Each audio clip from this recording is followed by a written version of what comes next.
जय गुरुदेव। आज लोगों को रामकृष्ण के आचरणों को अपनाने की ज़रूरत है। बाबा उमाकांत जी ने बताए चारों राम के भेद। एक राम दशरथ का बेटा, एक राम घट घट में लेटा, एक राम का सखल पसारा, एक राम सब जग से न्यारा। जय गुरुदेव। बाबा जी के आध्यात्मिक उत्तराधिकारी इस वक्त के पूरे समर्थ संत सतगुरु उज्जैन वाले बाबा उमाकांत जी महाराज ने सत्संग संदेश में बताया कि कहा कि एक राम दशरथ का बेटा, एक राम घट घट में लेटा, एक राम का सकल पसारा, एक राम सब जग से न्यारा।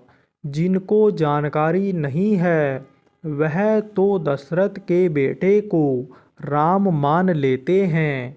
जो चले गए वो केवल उन्हीं को सम्मान देते हैं। दूसरे राम मन को कह गया है जो जीवात्मा के साथ लगा हुआ है।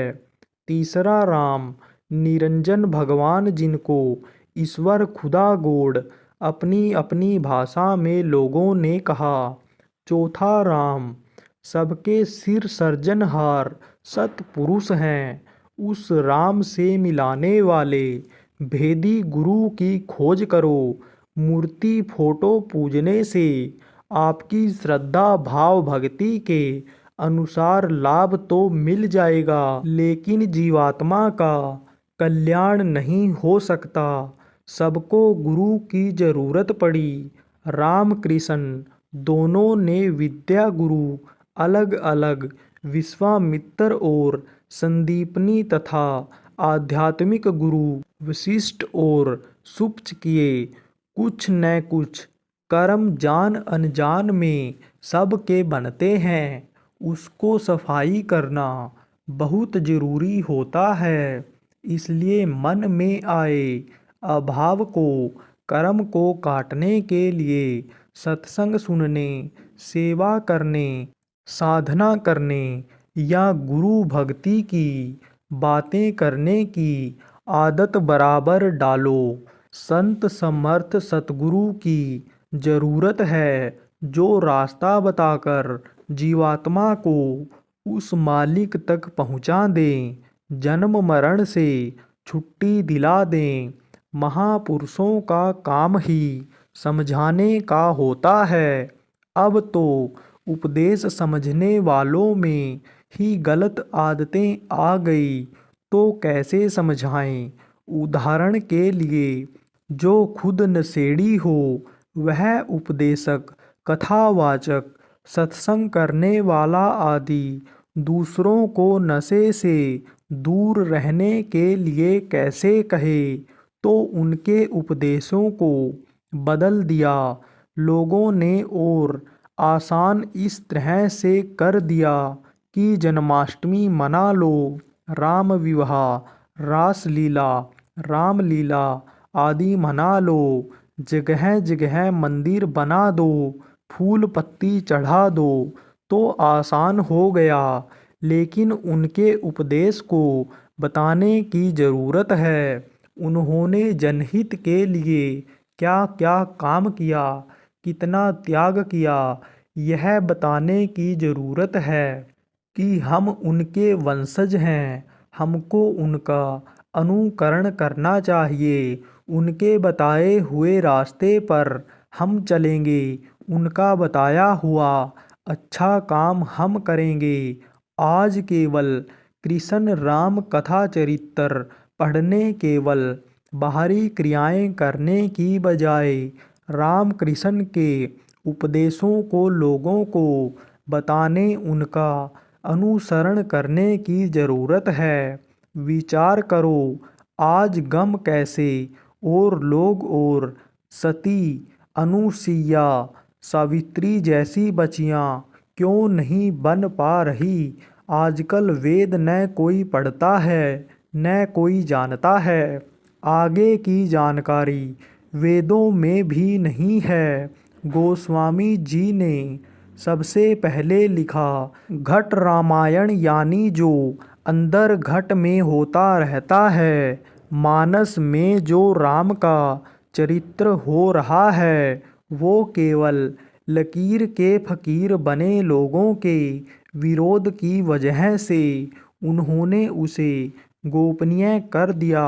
फिर लिखा रामचरितमानस, जिसके शुरुआती भाग में बहलाने के लिए राम का किस्सा कहानी लिखा और आखिरी कांडों में आध्यात्मिक का वर्णन किया, जिसे लोग समझ नहीं पाते। जिसने खुद नहीं देखा वो क्या बताएगा।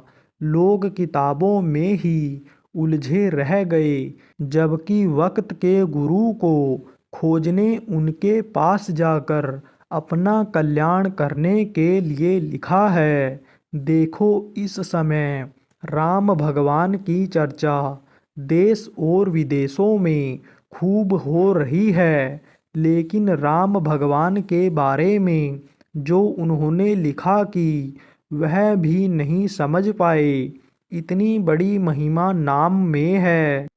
राम न सकही नाम गुण गाई, कहा लगी करूँ मैं नाम बढ़ाई।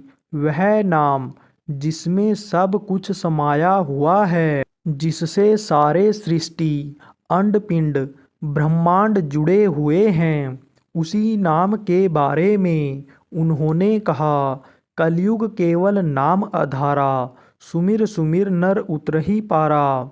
वह नाम जो राम भी उसके बारे में नहीं जान सके, वह नाम क्या है, मिलेगा कहाँ। उन्होंने कहा राम रहा संतन अधीना, संत बिना कोई नाम न चीना।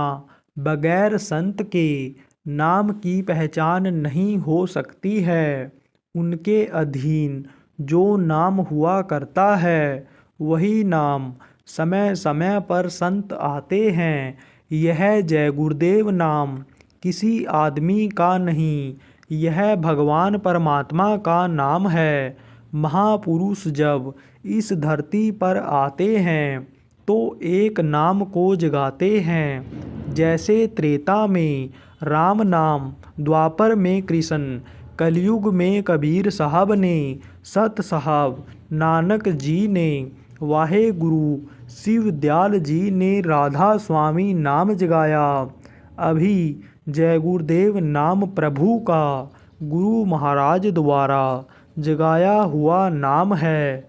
मुसीबत में मददगार है। मुसीबत जब आए जय गुरुदेव नाम बोलोगे तो तुरंत मदद होगी। चाहे बीमारी हो, चाहे लड़ाई झगड़ा हो, चाहे घर में कोई टेंशन हो, तकलीफ जब आए तो जय गुरुदेव नाम की ध्वनि बोलना शुरू कर दो और फायदा देखो।